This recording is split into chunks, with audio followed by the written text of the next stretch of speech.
Hi there, welcome to my build of King Kombat, a 40-inch radio controlled balsa built flying wing. Now, I've built this before and done a detailed build series, but that was a couple of years ago and I love flying this wing, which I don't have anymore. So I'm building myself a new one, and what I'm going to do in this series, this is the second in the series. First one, I built the basic wing structure with a keel to hold it to launch. But what I'm going to do in this series is just point out some of the changes that I'm going to make in addition to that first build series. If you want to see the first build series, have a look in the description below this video and there will be a link to that. So I'm going to point out the things I'm doing differently, and the rest of the build is just going to be high-speed footage, so you can watch it being built just at speeded up speed. So now I'm going to get on and do the sheeting. I've got the leading edge to do, top and bottom, and I've also got sheeting on the underside here and the top of the radio compartment area.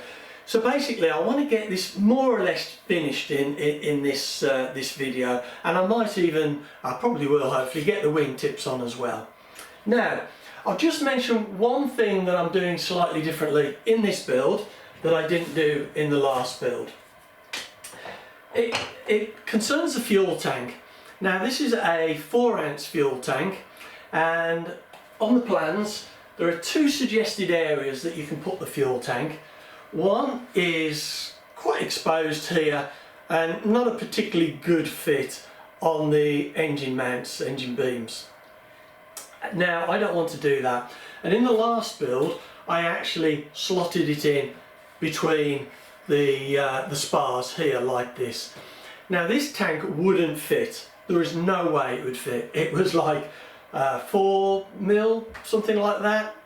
What's that, 1/8 of an inch, 3/32 or something, I don't know. Too big to fit through there, and I could not get or could not find a fuel tank, a 4-ounce fuel tank that would fit through those spars.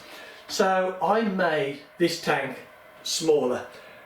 I tried, I wanted to actually compress it and make sure it stayed compressed so it's thinner, and the way I did that, I tried heating a polyethylene, which is what this is, container with a heat gun to see how it would respond, and it just collapsed. It wasn't good. So I decided I wouldn't try that on my tank. But what I did do, polyethylene, by the way, melts at about 115 degrees Celsius. So what I did is I got a couple of pieces of wood, top and bottom on the tank. I got a clamp like this, and I clamped it and basically squeezed it to the thickness that I wanted. And I reduced that thickness by, I think it was about 8 millimeters, something like that. But I knew it was going to spring back. So what I did, with the bung out of the tank, I poured boiling water in, which is just under 100 degrees C or 100 degrees C. So about 15 degrees below the melting temperature of the tank. I left it in for a couple of minutes, poured cold water in it, and then took the tank out from between the two pieces of wood, and hey presto, it stayed to that exact same shape. There was no spring back. And I don't think I've damaged the strength or integrity of that tank, but I have made it smaller. Now, I appreciate that this tank is not going to hold 4 ounces now. It's bulged a little bit at the sides, but it's lost the depth of the tank or the width of the tank. So it's going to be less, but I think that'll be fine. And what's more to the point is it fits lovely between there, even with a little bit of room for foam, top and bottom, to give a little bit of insulation, which is one of the problems I had when I built this the first time round. I was getting a lot of vibration in the tank and a lot of foaming. So if you've got a tank that's too big, then that seems to be a good method of making it slightly smaller so it will fit somewhere. I don't know what the long-term effects are. It may end up giving up at some point, but the seams and everything, to me, that looks great and solid. So that's the solution, that's the change I've done. in the fuel tank. So I'm going to get on and start to do the sheeting and the covering on this wing, and I've selected some quite nice soft balsa that will go around those curves nicely.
Right, we've now got the main structure of the wing finished.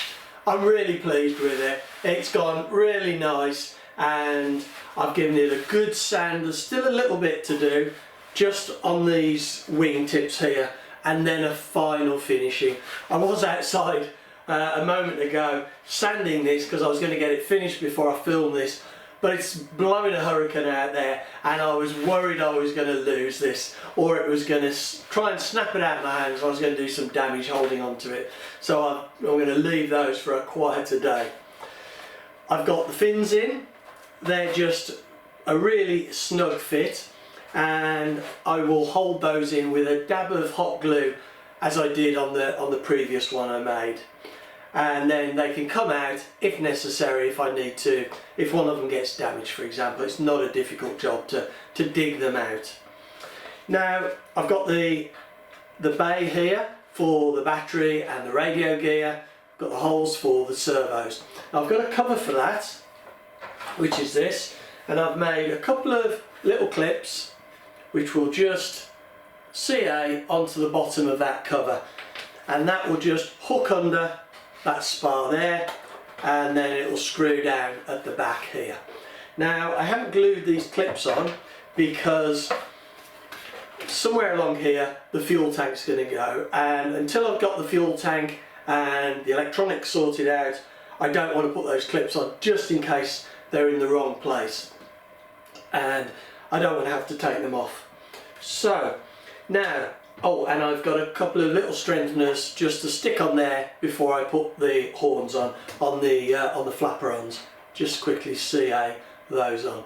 Now, talking about the flaperons, one of the changes I've made since I built the last one is to do with the hinges. Now I've hinged these and they move lovely and freely. I'm really pleased with that. There's very little resistance. Last time I had a problem.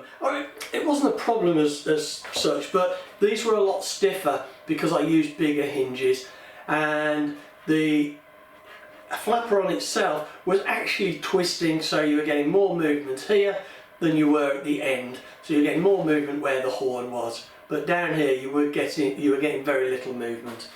And the hinges I used before were quite wide, these mylar hinges. And what I've done this time is I've got a sheet of mylar, and I've just cut myself some very narrow hinges. Hopefully you can see the difference between those. And that's, like I say, that's resulted in a lot less force required to move those. So that should be a real improvement. So all that's left to say is I think we're almost done on this now. One last thing. I've still got to put on a 10mm piece of balsa here, a strengthening piece, just to give that a lot more rigidity there around the engine mount. I hadn't got a 10mm piece of balsa, so you can see here I've been gluing up a 10mm piece by sandwiching a couple of other bits of balsa together, and I've got that weighted down just to make sure it doesn't move. So once that's good and dry, I'll be finishing off this engine mount. But all that's left now is to bring this video to a close, and in the next video, I hope you'll join me, we're going to be fitting out the radio bay and the connections and getting it all ready for covering. So, and there will be a couple of definite changes from the last one I did, so come back and see what we do.